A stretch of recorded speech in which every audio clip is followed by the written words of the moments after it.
Hello दोस्तों, मैं रितेश साहू आपका स्वागत करता हूं मेरे ट्रिकी ज्ञान जीके पे। और सबको जय जोहार। आज हम नया टॉपिक चालू करने वाले हैं। हमारा टॉपिक रहेगा दोस्तों भारत का भूगोल। भारत का भूगोल तो सभी लोगों ने पढ़ा होगा, ठीक है, सभी लोगों ने देखा भी होगा, जाना भी होगा, ठीक है। भारत का भूगोल बचपन से ही पढ़ते आ रहे हैं, जिसमें हम आज सबसे पहले बात करेंगे हमारी पृथ्वी, है ना दोस्तों। हमारी पृथ्वी जो है बहुत ही अच्छा वन संपदा और प्राकृतिक स्वरूप सुंदरता से भरा पड़ा हुआ है, ठीक है। तो इसी बारे में बहुत ही छोटी बात, शून्य से लेके शिखर तक का बात मैं बताऊंगा, ठीक है। शून्य से लेके शिखर तक का बात कहने का मतलब ये है दोस्तों कि भाई बहुत छोटी छोटी बातें मैं आज बताऊंगा जो आपको बहुत बड़ी बातें लगेंगे। बचपन में हमने जो पढ़ा हुआ था, ठीक है, हमको लगता है कि बचपन का याद होगा, लेकिन जब तक हम रिवीजन ना करें दोस्तों, हमको बचपन का भी जो पढ़ा हुआ है 10वीं 12वीं में वो भी याद नहीं रहता है। तो मोस्ट इम्पॉर्टेंट होता है प्रैक्टिस करना और बुक को हमेशा पढ़ते रहना, है ना। तो इसी बात पे चालू करते हैं हम आज का जो टॉपिक है दोस्तों, ठीक है। टॉपिक क्या है हमारा? भारत का भूगोल, जिसमें हम देखेंगे आज हमारी पृथ्वी। ये जो है बहुत ही इम्पोर्टेंट इसलिए है दोस्तों कि देखो, ये तो सभी एग्जाम के लिए मोस्ट इम्पॉर्टेंट है ही, प्लस आपके लिए जो हॉस्टल वार्डन आ रहा है दोस्तों, हॉस्टल वार्डन का आगामी एग्जाम छत्तीसगढ़ में अभी 1-2 माह के अंदर होने वाला है, जिसका टॉपिक है दोस्तों प्राकृतिक संसाधन, भारत का भूगोल, ठीक है। जिसमें खनिज संसाधन आएंगे, ऊर्जा संसाधन आएंगे, ठीक है, जिसको मैं अभी कवर करूँगा धीरे धीरे, ठीक है। इसको दोस्तों एक संक्षिप्त रूप में हम अभी जानेंगे। इसके बाद मैं विस्तारित रूप से मैप के रूप में भी मैं आपको अच्छे से बताऊंगा, ठीक है। तो चलिए चालू करते हैं आज का जो हमारा टॉपिक है, ठीक है। देखिए टॉपिक हमारा कहता है भारत का भूगोल, हम आज देखने वाले हैं। और हमारी पृथ्वी, ये क्या है हमारा टॉपिक है, ठीक है। बहुत ही छोटी छोटी बातें हैं दोस्तों, ध्यान देना, बहुत ही मोस्ट इम्पॉर्टेंट है, ठीक है। चलिए चालू करते हैं। हमारी पृथ्वी, हमारी पृथ्वी कैसी है दोस्तों? हमारी पृथ्वी है गोल। जी हाँ दोस्तों, हमारी पृथ्वी गोल है। गोल के साथ साथ बहुत ही इसमें देखने को बहुत ही अच्छा जानने को ज्ञान की बातें मिलेंगे। तो चलिए चलते हैं हमारी पृथ्वी की ओर। हमारी पृथ्वी कहती है दोस्तों IUGG, ठीक है, अच्छे जूम कर लीजिएगा। IUGG के अनुसार पृथ्वी की संरचना किसने की है? तो जियार्ड ने की है। IUGG क्या है दोस्तों? इंटरनेशनल यूनियन जियोडसी, ठीक है, जियोडसी इसका फुल फॉर्म है। इंटरनेशनल यूनियन जियोडसी के अनुसार पृथ्वी की संरचना जियार्ड कहलाता है, जियार्ड ने की है, ठीक है। अब आते हैं दोस्तों सेकेंड, पृथ्वी सौरमंडल में आकार के आधार पर, ठीक है, पृथ्वी जो है सौरमंडल में आकार के आधार पर 5वां बड़ा ग्रह है जहां जीवन संभव है दोस्तों। नोट करते चलेंगे, एक नोट्स बनाते चलेंगे इस पॉइंट को, ठीक है।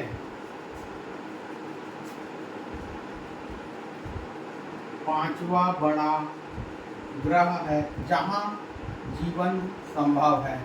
देखिए दोस्तों, किसी गालिब ने बहुत ही खूब कहा है कि अगर हम तंग गलियों से निकलकर, ठीक है, तंग गलियों से निकलकर कहाँ तू जाएगा, है ना, जहाँ जाएगा खुली सड़क पर ही आएगा, ठीक है। तंग गलियों से, छोटी छोटी गलियों से निकलकर तू कहाँ जाएगा?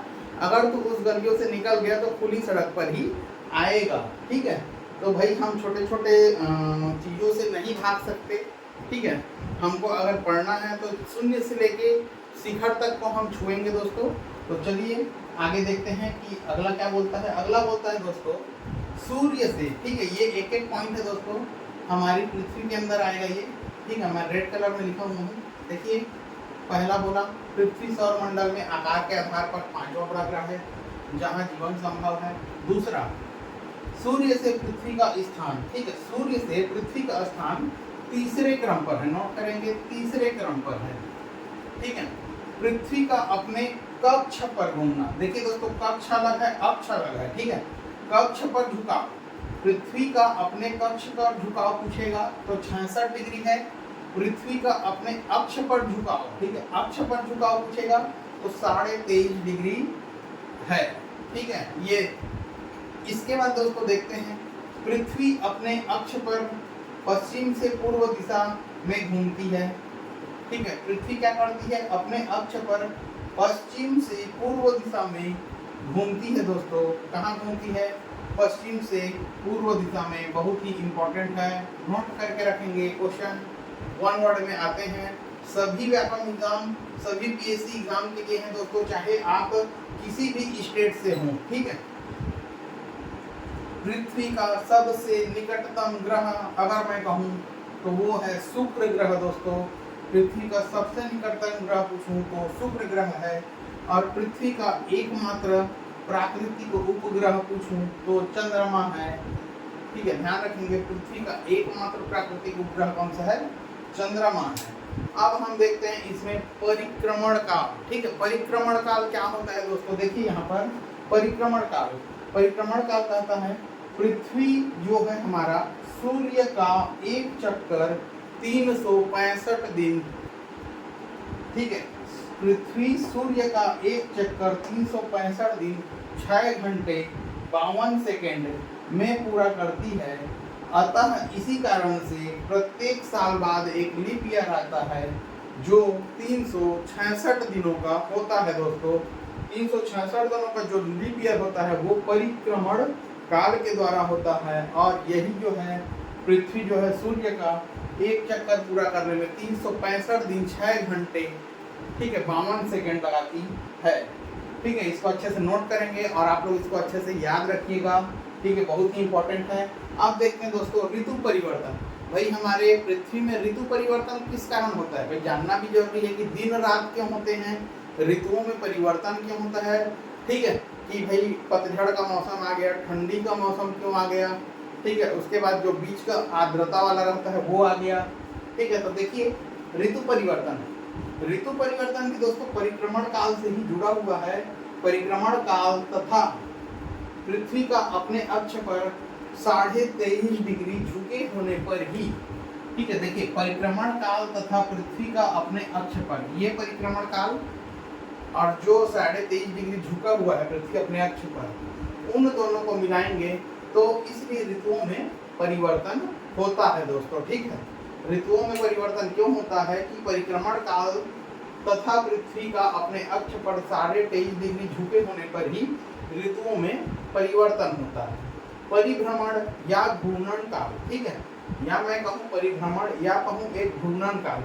देखिए परिभ्रमण या घूर्णन काल होता क्या है दोस्तों, होता ये है किसी ग्रह का अपने अक्ष पर एक चक्कर लगाने में, ठीक है, कोई भी एक ग्रह है, चाहे चंद्रमा हो, चाहे सूर्य हो, चाहे पृथ्वी हो, चाहे शुक्र हो, ठीक है, किसी ग्रह का अपने अक्ष पर एक चक्कर लगाने में जितना समय लगता है उसे ग्रह का परिभ्रमण या घूर्णन काल कहलाता है, ठीक है। ये हो गया आपका परिभ्रमण या घूर्णन। पूछेगा तो बोलना कोई भी ग्रह अपने अक्ष पर चक्कर लगाने में जितना समय लेता है वह उसका परिभ्रमण या घूर्णन काल कहलाता है दोस्तों, ठीक है। अगला पॉइंट नोट करेंगे आप लोग, पृथ्वी का घूर्णन काल 23 घंटा 56 मिनट 4 सेकंड होता है। देखिए पृथ्वी का घूर्णन काल कितना होता है यदि पूछा तो ऑप्शन में रहेगा 23 घंटा 56 मिनट 4 सेकंड, ठीक है।